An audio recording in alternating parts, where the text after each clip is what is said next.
Evening, students. I would invite Daradi ma'am to start this session.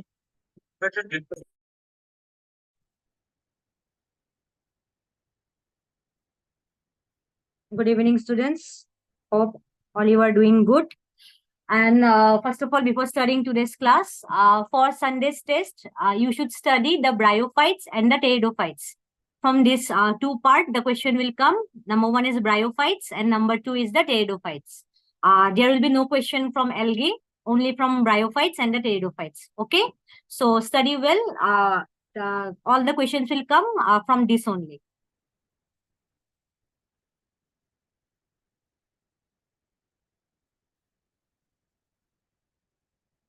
Okay, is my screen is visible? What can you Visible. from this?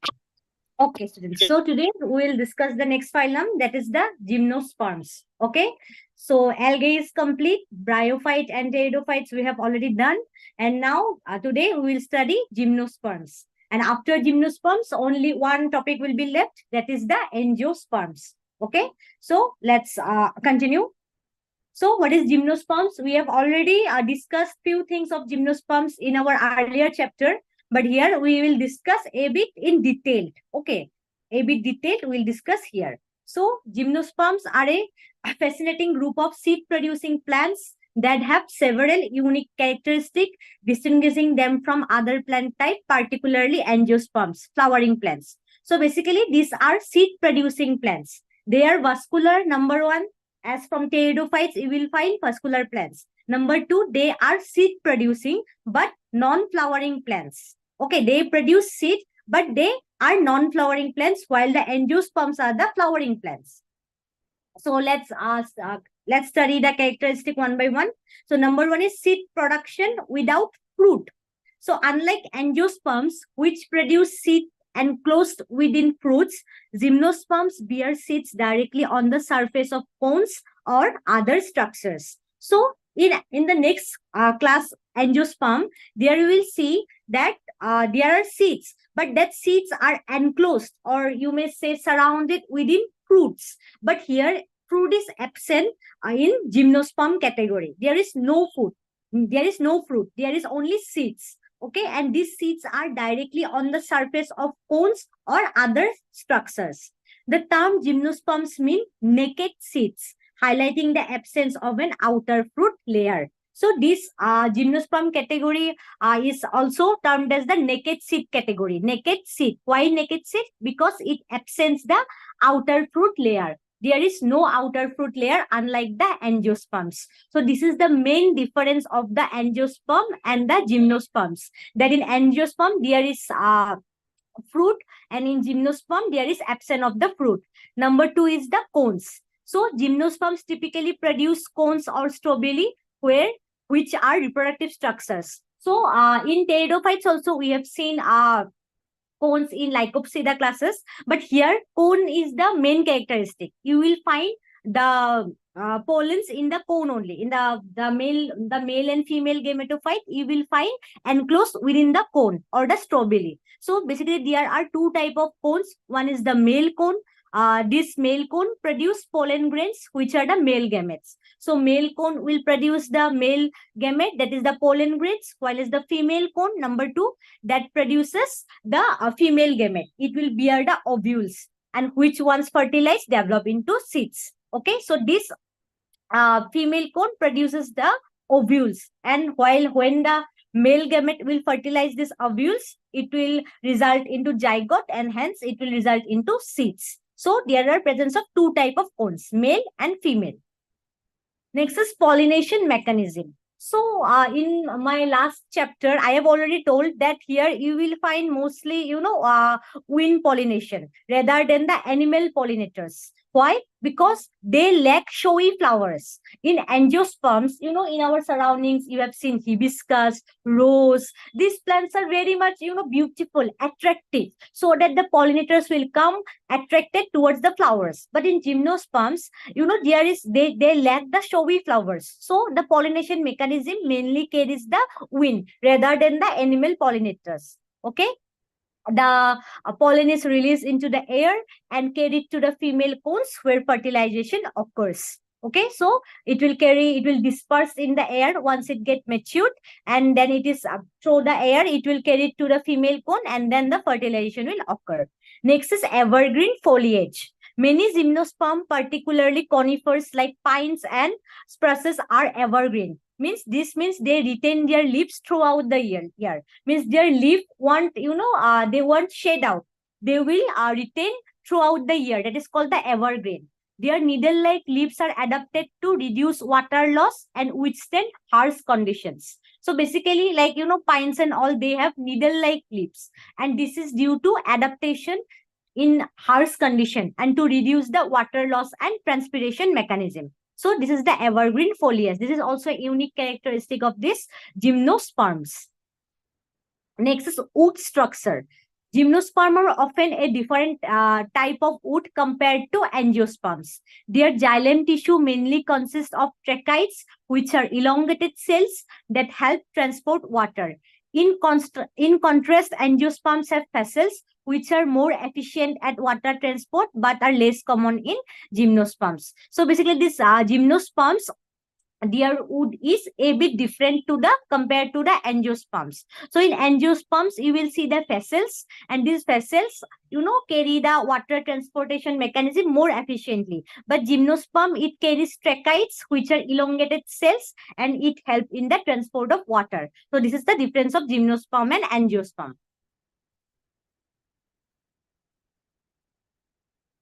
Next is diversity and the examples. So gymnosperms are divided into several main groups. So you will find conifers. This is the largest group, including pines, spruces, and firs. This is the largest group of the gymnosperms, the conifers. Next is the cycads. So this is tropical and subtropical plants with a stout trunk and large and you will see the pinnate leaves. So I think other teacher will teach you the morphology part. There you will know what is pinnate leaves and what is stout trunk. So this all will be covered in the morphology. So these cycads, they survive in tropical and they are subtropical plants. Next is ginkgo, represented by a single living species. So basically it is ginkgo class. This has only one single living species, that is the ginkgo biloba, known for its distinctive fan-shaped leaves. So it's ginkgo biloba. This plant leaves is fan-shaped. You have seen the that fan-shaped leaves it bear. So basically, this is a very important question that mentioned the only single living species found in the ginkgo. So that is the ginkgo biloba. So only one species is living. Other all are extinct till death. Only this species has been reported as living. So it is a very important question. Next is gnatophytes, a diverse group including genera like Ephedra, Natum, and Welwitschia, which have varied forms and habitats. So this is also a one diversity form of the gymnosperm. So we'll learn the classification one by one. What is this and how they are different from each one another. Next is evolutionary significance. So gymnosperms are considered more primitive than angiosperms. Of course, number one is algae. Then you will find the bryophytes. Next, pteridophytes. Next, gymnosperms. Next, the angiosperms. So from algae to angiosperms, significantly there is evolution. From primitive to advanced. So characters, like to survive in the harsh condition, the plant will adapt itself, and there is significant evolution from the primitive to the advanced. So gymnosperms are primitive than the angiosperms. So till that, angiosperms are considered as the most advanced plant group and this gymnosperm represent an important evolutionary step in the development of seed plants. They first appeared around 300 million years ago, were the dominant plant group before the rise of flowering plants. So this plant evolved around 300 million years ago. So early, were the dominant plant group before the rise of flowering plants. So next, our part is the flowering plants, that is the angiosperms. So before the angiosperms, this group has been evolved. So that is all about the general characteristic. And next is the cell structure of the gymnosperm. So what is the cell structure? So the cell structure of gymnosperms is both similar to and distinct from that of other plants. So there are similar characteristic also, as you know, they share a common ancestors, and also there are some unique characteristics. So we'll study one by one. Number one is cell walls. So basically there are two type of cell walls found in the gymnosperms. Number one is the primary cell walls. Like other plant, gymnosperms have primary cell walls made up of cellulose, hemicellulose, and pectin. These walls are flexible and allow for cell growth. So so the primary cell wall is made up of cellulose, like other plant group, and apart from cellulose, you will also find the hemicellulose and pectin.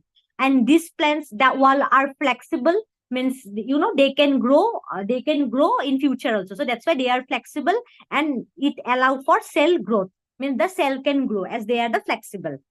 Next is the secondary cell wall. In addition to primary walls, many gymnosperms, especially conifers, have secondary cell walls that are lignified.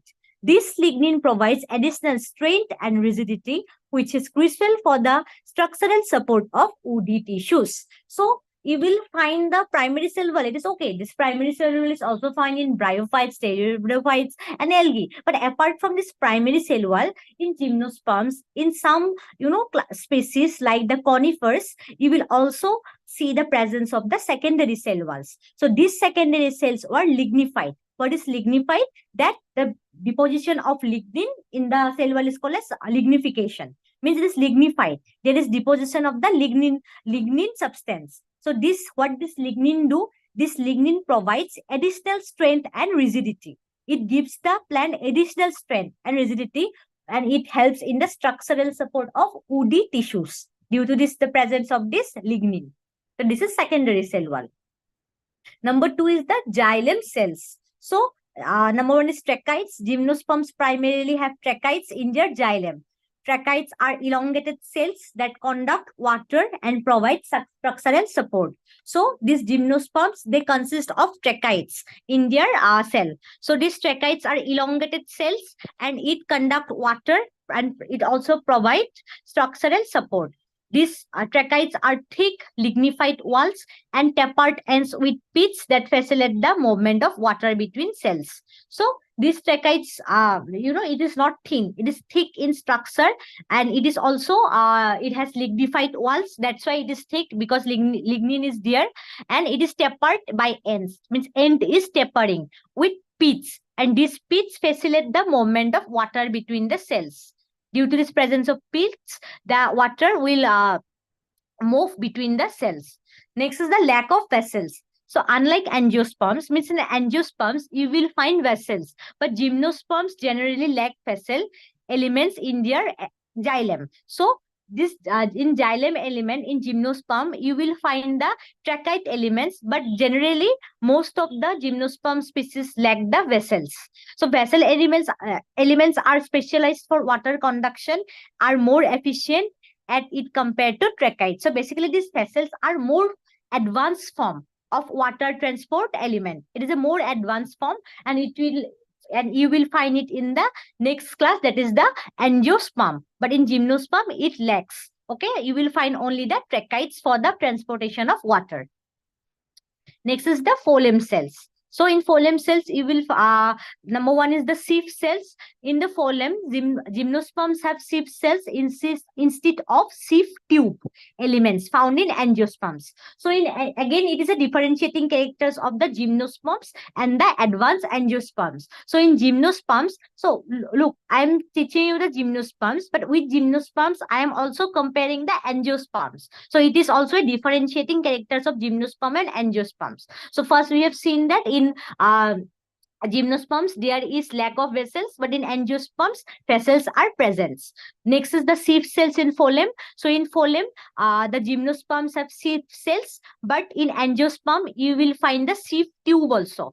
And sieve cells are elongated and have sieve areas on their walls for transport of nutrients. So basically these sieve cells, they help in the transportation of nutrients, though they are less specialized compared to sieve tube elements. So both these sieve cells and sieve tubes both help in the transportation of nutrients. But the sieve tubes that are more advanced form of elements that help in transportation of nutrients, and you will find that in angiosperms, but in gymnosperms you will find only sieve cells. So sieve tube is absent in the gymnosperms. Next is the companion cells. Gymnosperm do not have companion cells.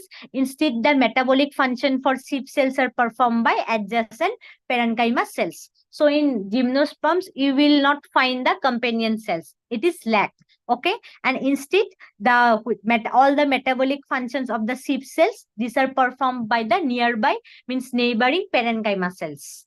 So basically, these parenchyma cells are thin cells. So these cells perform all the metabolic functions for the sieve cells. So this is all about the phloem cells. Next is the number 4 is the parenchyma cells. So storage and metabolic function. Parenchyma cells in gymnosperm perform various functions, including storage of nutrients and metabolic processes. So these parenchyma cells, this helps in the all metabolic processes, as I have already mentioned in the earlier slide, and it also helps in storage of nutrients. They are typically less specialized in structure and can be found in various plant tissue. So these parenchyma cells are found in various plant tissue, in various part of the plant tissue, and they are less specialized structure. This is the parenchyma cell. Next, their main function is for the storage and the metabolic processes. Next is the fibers. So gymnosperms often have fibers in their xylem and phloem. These cells provide additional structural support. Fibers are long and narrow with thick secondary cell wall. So what is the role of these fibers? So these fibers help additional structural support. And these are often found in the xylem and phloem. Okay. And this fiber structure is long and it is narrow with thick secondary cell wall. So it is thick as there is presence of lignin. Okay. So this is the fibers. Next is pit and plasmodesmata. So what are the pits? Gymnosperm tracheids have bordered pits that allow water to pass between cells. These pits are essential for water conduction and maintaining structural integrity. So basically these pits are small pore kind of structure, and these pits help in passing down of the water between the cells. So it helps in the transportation of water. And these are essential for water conduction and maintaining the structural integrity.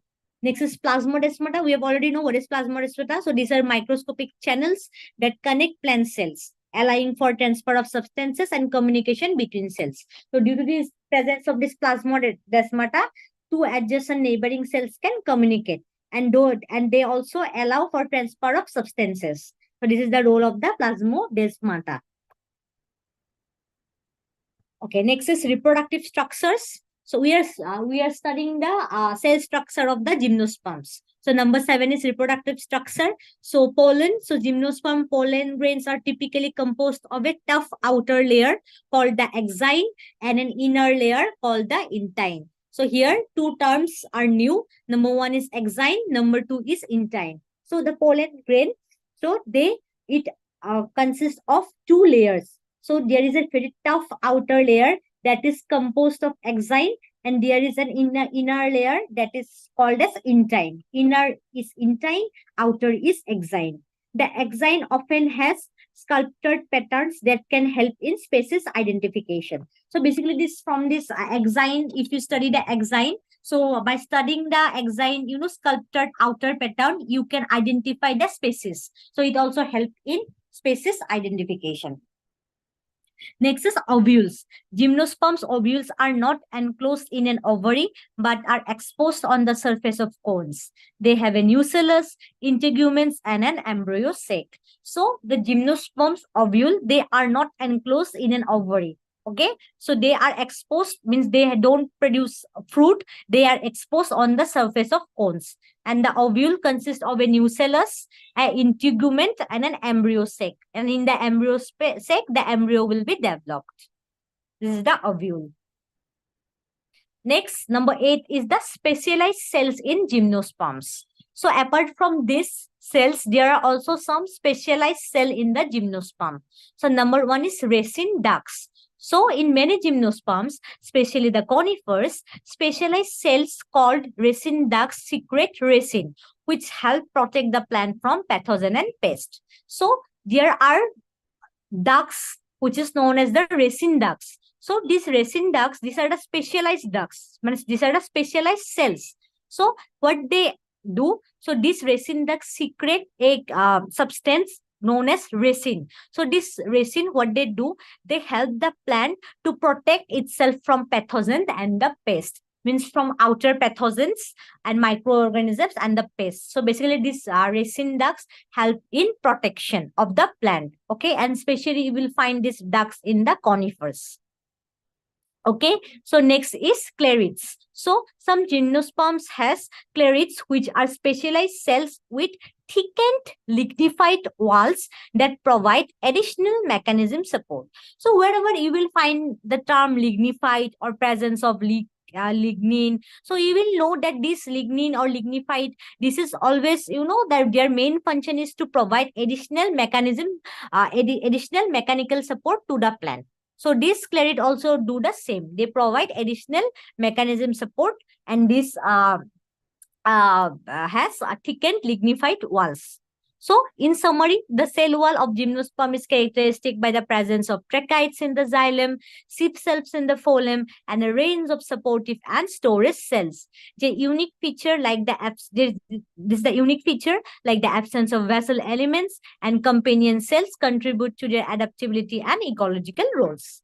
So, their unique features is they lack vessel elements and companion cells, and also sheath tubes. Okay, and it contributes to their adaptability and ecological roles.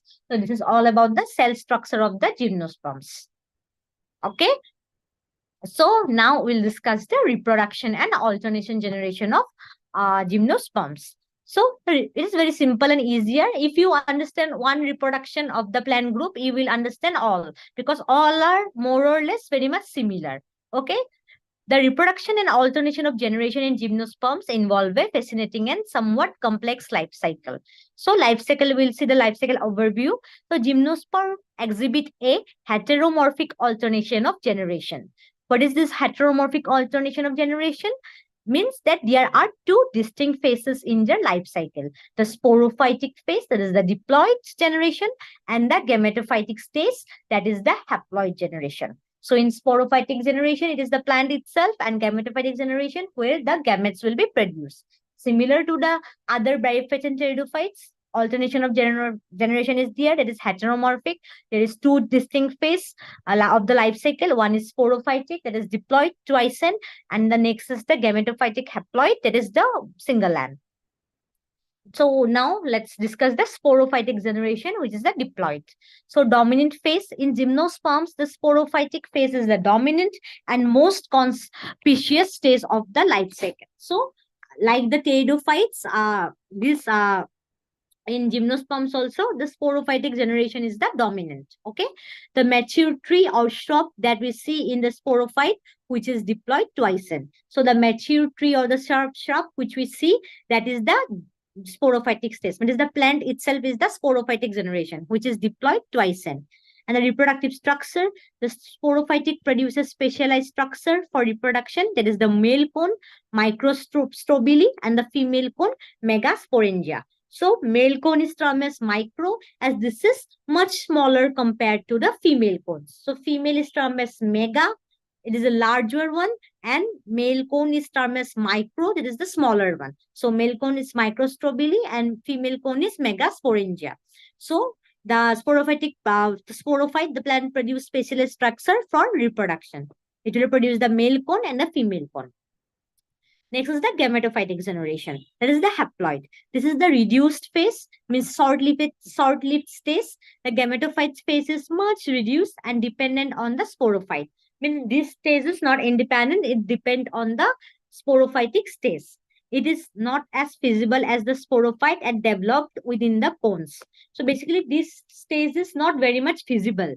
Okay, like the sporophytic one, and it develops within the cones. This stage develop within the cones. So number one is male gametophyte. Pollen grains represent the male gametophyte and are produced in the microsporangia of male cones. So pollen will produce inside the male cone.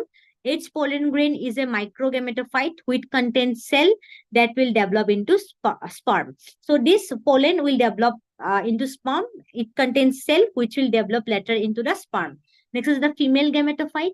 The female gametophyte develops within the ovules, which are located on the female cones. So it is developed within the ovules and it is located in the female cone. Each ovule houses a megagametophyte that will produce eggs. So at last, in the male gamete, the sperm will produce, and in the female gametophyte, the eggs will produce. So this is the gametophytic stage where the production of the male and female gamete will take place. So this you can see in the picture. This is the cones. It's very beautiful. These are the cones. So in the northeastern regions like Meghalaya and all, there are very many big spaces where you will see the pines and the conifers, and from these cones, beautiful decorative items are made. Means showpieces are made with these cones because these cones are very hard in nature, and you can make the decorative items. This is very beautiful. So let's study the reproduction process. So pollination. So pollen transfer. Pollination occurs when pollen grains from male cones are transferred to the ovules with female cones. This transfer is usually facilitated by the wind. So I have already mentioned that in gymnosperms, you will find mostly pollination by the wind because it lacks showy flowers. So there is very less animal pollinators. Next is pollen capture. In the female cone, the ovule has a structure called the micropyle that allows the pollen to enter. So in the ovule there is a structure known as the micropyle, and through this micropyle end the pollen will enter to the ovule. This is also known as pollen capture. Next is fertilization, pollen germination. Once the pollen reaches the ovule, it germinates and grow a pollen tube through the ovule's integuments. So it will grow a pollen tube. So through these pollen tubes, the pollen will reach to the ovule and it will fertilize the egg. That is the sperm movement.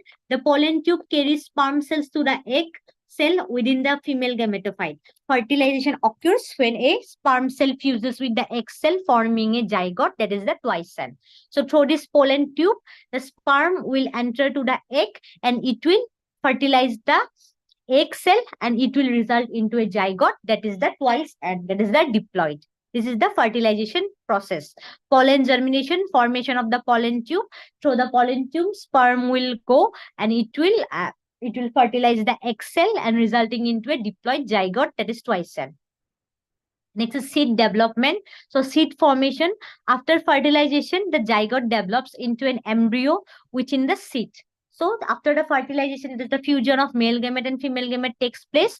The zygote will produce, and later with repetitive divisions, the zygote will develop into an embryo within the seed. The ovule mature into a seed, which is a structure that protects and nourishes the developing embryo. Next is seed dispersal. Once mature, the seed is released from the cone and dispersed by various mechanisms: wine, water, and animals. So once the seed will be matured, it will be released from the cone and it will be dispersed in the air by various mechanisms, either by wind or water or animals. Next, germination. Seedling growth. When conditions are favorable, the seed will germinate. The embryo develop into a new sporophytic plant, completing the life cycle. Then the seed will germinate after a dispersal and it will develop into a new sporophytic plant, that is the twice and diploid, and hence it will complete the life cycle. So this is the life cycle of the gymnosperms. So these are the detailed stages in gymnosperm reproduction. So number one, male cone development, that is the microsporangia. Microsporangia in the male cones produce microspores through meiosis. Each microspore develop into a pollen grain, which consists of the male gametophyte enclosed in a protective pollen wall. So in the male cone, microsporangia will develop. So this microsporangia will give rise to microspores, means meiosis reduction division will take place and meiosis haploid will form, and each microspore will develop into pollen grain, which consists of the male gamete enclosed in a protective pollen wall. Next is the female cone development. So ovule formation. Female cones contain the ovules, each with a megasporangium, nucellus surrounded by integuments. So ovule will produce. So inside the megasporangium, megaspores are produced via meiosis. So here also meiosis will take place. So megagametophyte develop a megaspore develop into a megagametophyte which contains the egg cell. So finally, in the female cone, the egg will develop. In the male cone, the pollens, the sperms will be developed. Next is pollination and fertilization. Pollination will take place, means pollen grains land on the ovule and the pollen tube grows through the micropyle. Next, the fertilization takes place, means fusion of male and the female gamete. Next is seed maturation and dispersal. So the fertilized ovule develop into a seed consisting of the embryo, endosperm and a seed coat. Next, the seed dispersal. Mature seeds are dispersed to find new location for germination. This is all about the previous things which I have already elaborated briefly. So in gymnosperms, the dominant phase of the life cycle is the sporophyte, which produce cones for reproduction. Pollination, fertilization, and seed development are key processes. The gametophytic phase, while crucial, is much reduced and developed within the cones. Means the gametophytic stage is, not very much visible, and it is developed within the cones. This alternation of generation is characteristic of gymnosperm and highlight their evolutionary adaptation for reproduction and survival.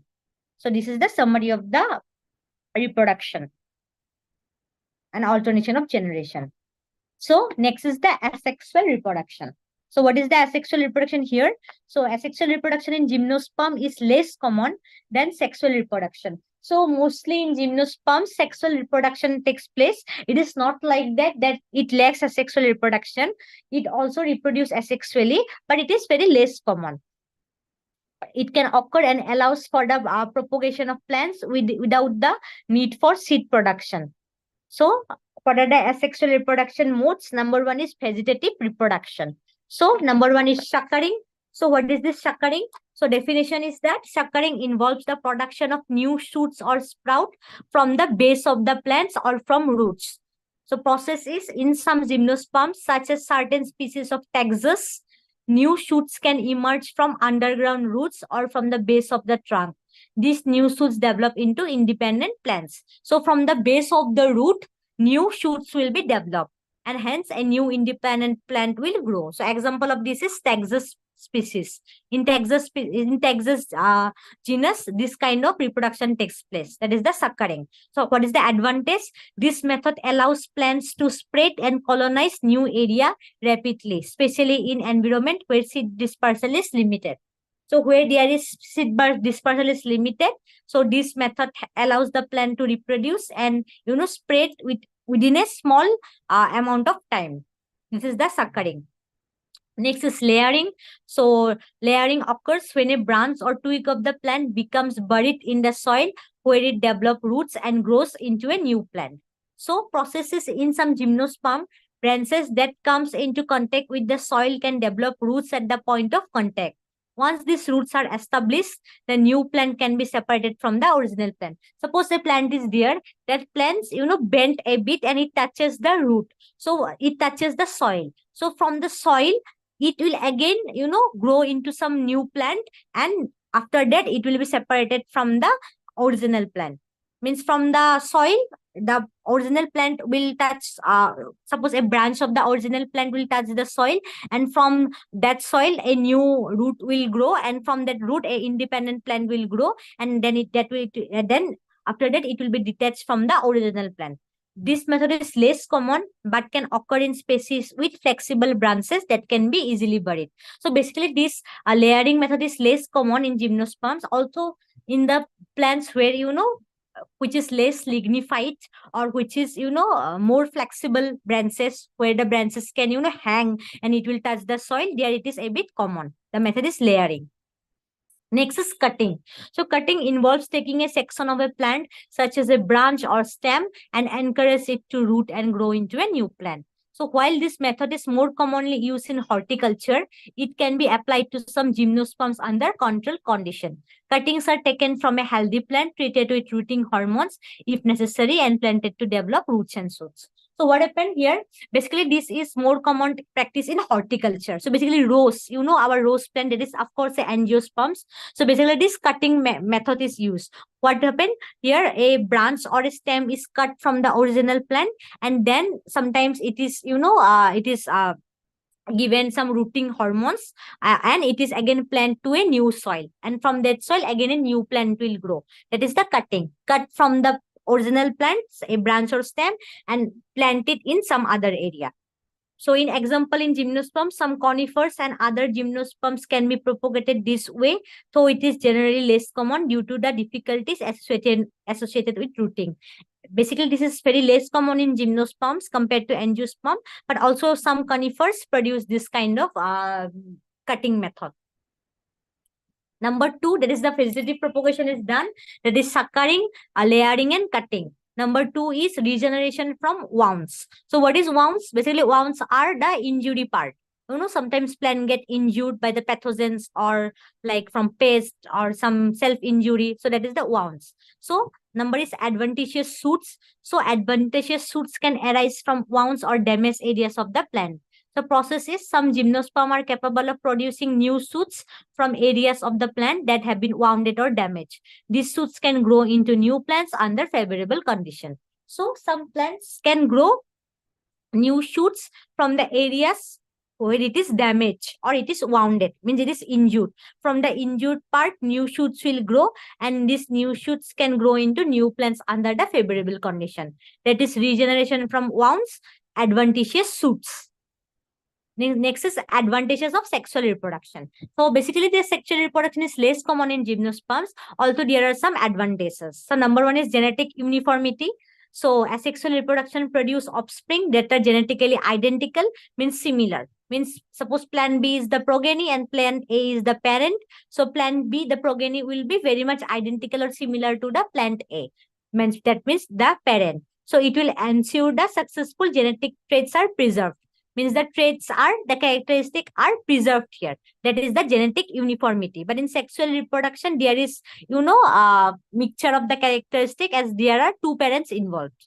Next is the rapid colonization. It allows plants to quickly occupy space and establish themselves in a particular area without relying on seed production. So, without sexual reproduction or seed production, this process is also fast and it allows the plant to quickly occupy space and establish themselves. Means it is more rapid. Next is survival in environments where conditions are stable and favorable. Asexual reproduction can be an efficient way to produce and maintain successful traits. So basically, traits are preserved in this asexual reproduction. So this is the advantages. Okay, so now the main thing, the classification of the gymnosperms.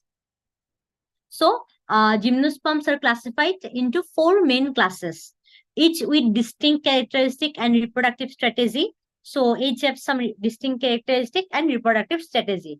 So number one is the coniferophyta. Also in short, you can term as conifers. So what are the characteristics? Leaves. Typically, leaves are needle-like or scale-like, adapted to conserve water. So leaves are needle-like or scale-like, and it is adapted to conserve the water. Okay. Next is the cones. So reproduce using cones. Strobili, main cone produce pollen, and female cones bear ovules that develop within seeds. So male cones will produce the pollen and female cones will produce the ovules, and it will develop into seeds. Next is wood, primarily composed of tracheids, which provide strength and water conduction. So wood will be composed of the tracheids and it will provide the strength and help in water conduction. So reproduction, male cones produce pollen grain that are released into the air. Female cones contains the ovules where fertilization will occur. So after the fertilization, the ovule develops into a seed. So exactly same thing which we have learned in the reproduction. So then after the fertilization, seed will germinate and seeds are often winged, aiding in wind dispersal. So this is a very adaptive mechanism of the coniferophyta. Means the seeds are winged. Birds have wings. So this seed structure is also winged. So due to the presence of these winged seeds, so it helps in disperse in air, in the wind. So it helps in the wind dispersal. So example is pinus, pine known for its long needle-like leaves and large cones. These pinus have very large cones. Next is abyss, which is commonly known as fir.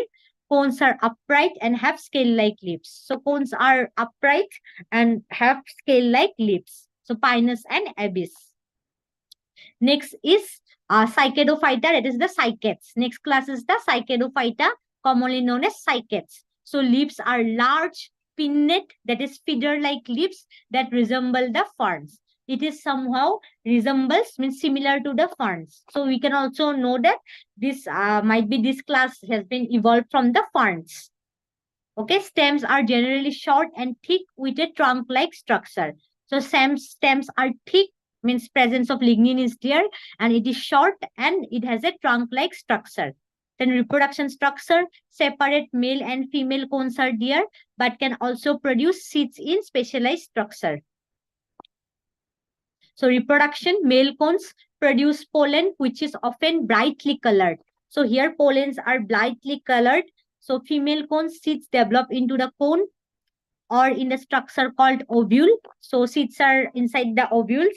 In some species, seeds are produced in fleshy seed coats. So in some, this exception, seeds will be produced in some fleshy seed coats. So some seed coats are also present in some species. Next is seed dispersal. Seeds can be dispersed by wind, animals, or gravity. As you know, the pollens, they are very brightly colored. So sometimes these pollens are also dispersed by the animals, as this is attractive. Next, examples of these cycads are Cycas revoluta, that is sago palm, known for palm-like appearance and large compound leaves. So leaves are large and it is compound. Example is Cycas revoluta. Next is Jamia, a very common example of these cycads, characteristics by its shorter stature and fern-like leaves. So leaves are fern-like. Next class is the ginkgo phyta, ginkgo. So leaves are fan-shaped. This is the most important class of the gymnosperms. So leaves are fan-shaped, bilobate leaves with a unique venation pattern. And the most important characteristic of this ginkgo phyta ginkgo is that there is only one living species. Like in other, like in cycads, you will find many living species like Cycas revoluta, Gemia, other Gemia species. But in ginkgo phyta, you will find only one living species, that is the ginkgo biloba. Never forget this. There is only one living species present in the ginkgo phyta, that is the ginkgo biloba, with separate male and female trees. Okay, the woods are similar to conifers but less common in modern times. All are extinct. Only one living species is left out, that is the ginkgo biloba. So reproduction, male structures produce pollen in small catkin-like structure. Female structure is produce ovules in short stalks. Fertilization leads to the development of seeds with a fleshy outer layer. So there is a protective layer here, which is fleshy. Then seed dispersal are often by animals, particularly by birds. Okay, here seed dispersal will take place particularly by birds.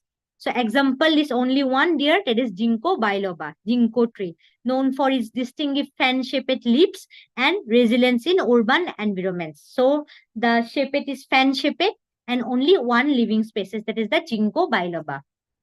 And the last class is the gnatophyta, that is the gnatophytes. So the characteristic are leaves, so that is ferrite, ranging from narrow and scale-like to broad and strap-shaped.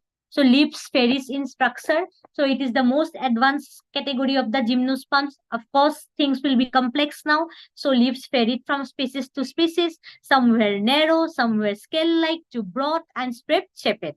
Next is reproductive structure.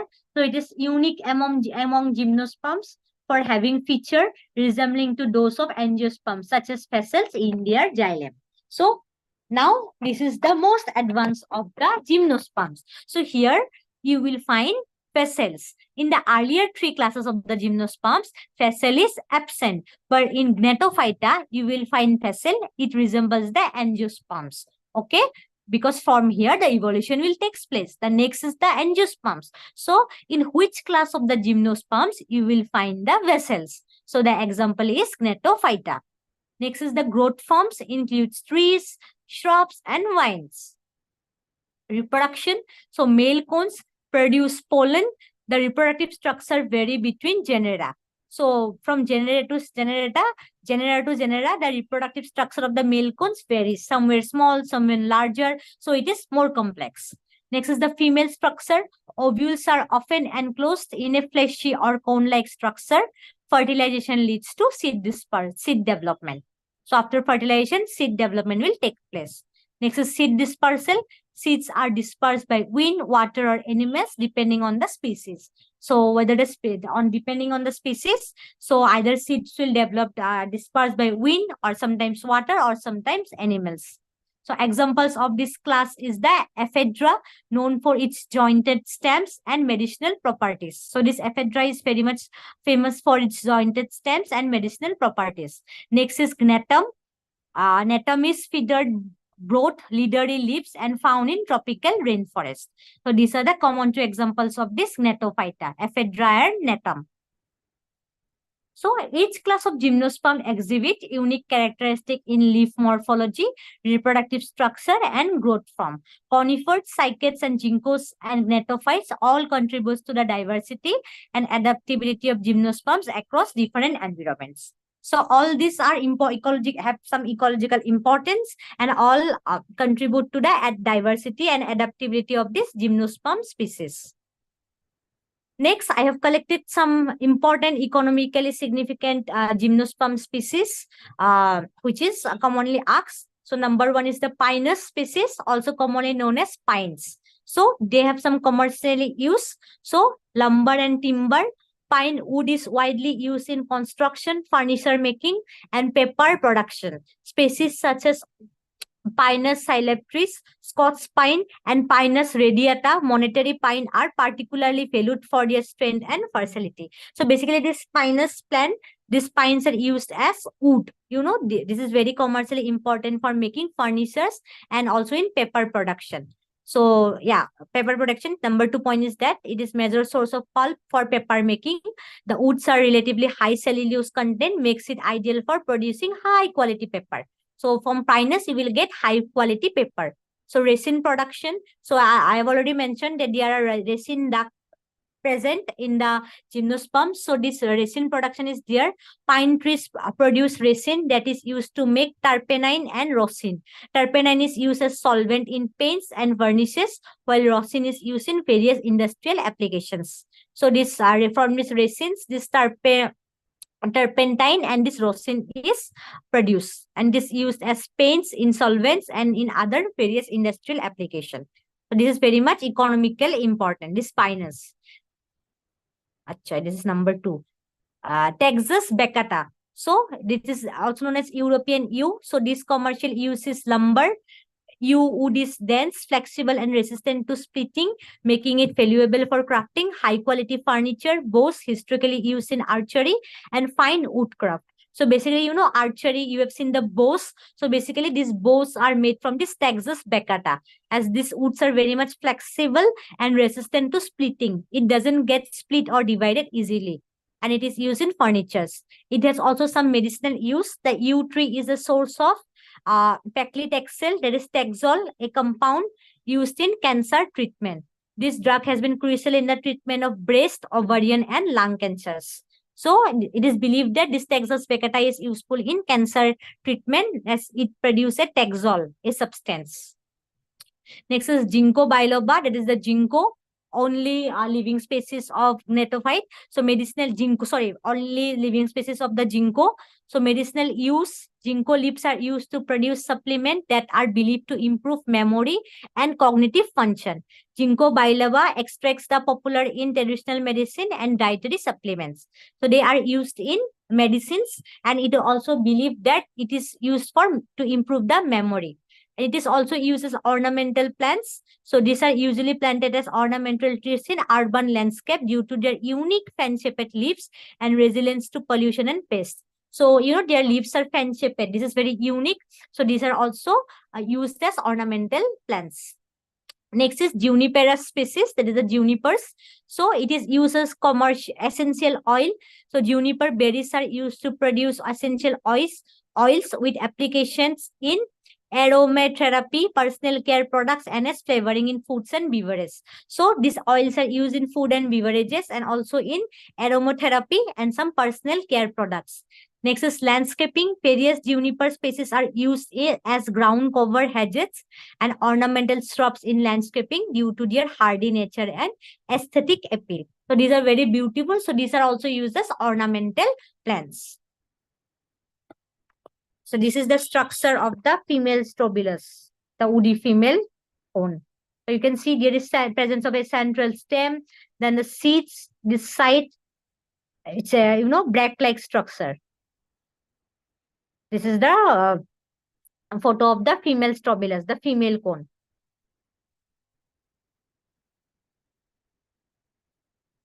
Okay. So this is all about the gymnosperms.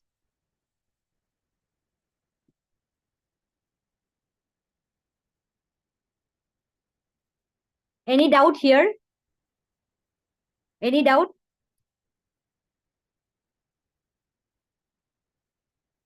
If you have any doubt, you can ask me. Can you tell me one thing that in this gymnosperm, I have said that the dominant phase is the sporophytic sporophytic phase. So what is the dominant phase of the life cycle in the bryophytes? In bryophytes, which stage is the dominant? Can you tell that?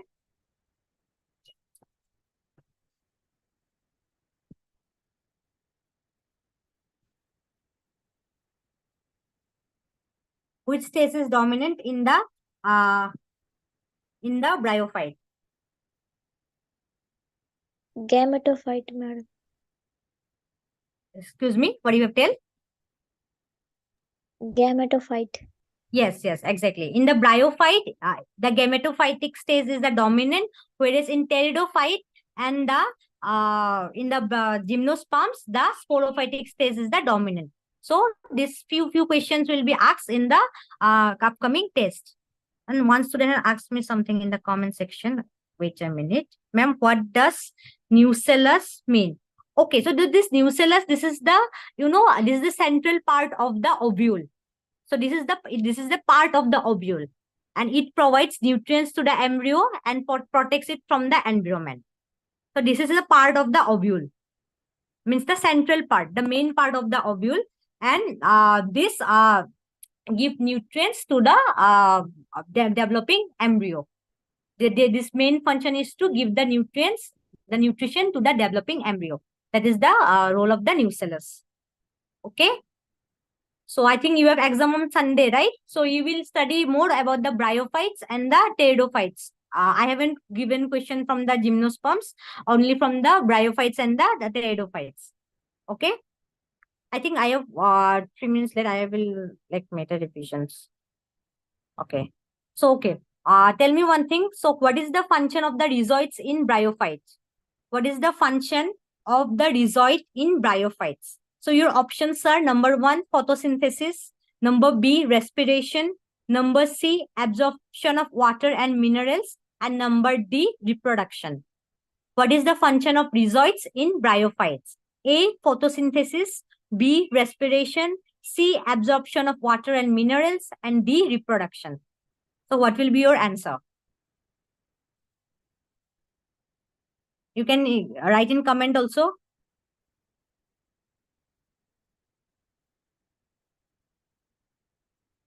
Do you know the answer?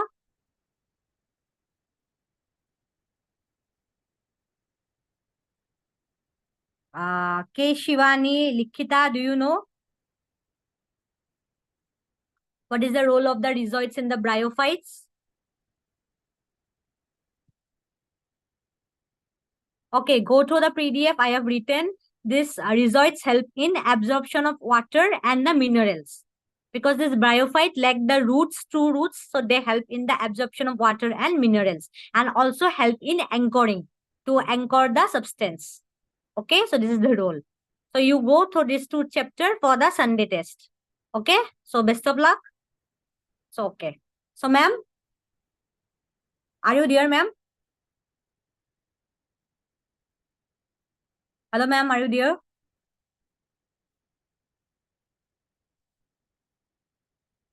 Yes, ma'am. Yes, ma'am. I'm done for today. Is it going? Yes, ma'am. I'm done for today. Class is over. Yeah. Okay? Okay. Thank you, ma'am. Okay. Yes, students, again we have class tomorrow morning. That is from 5 to 7.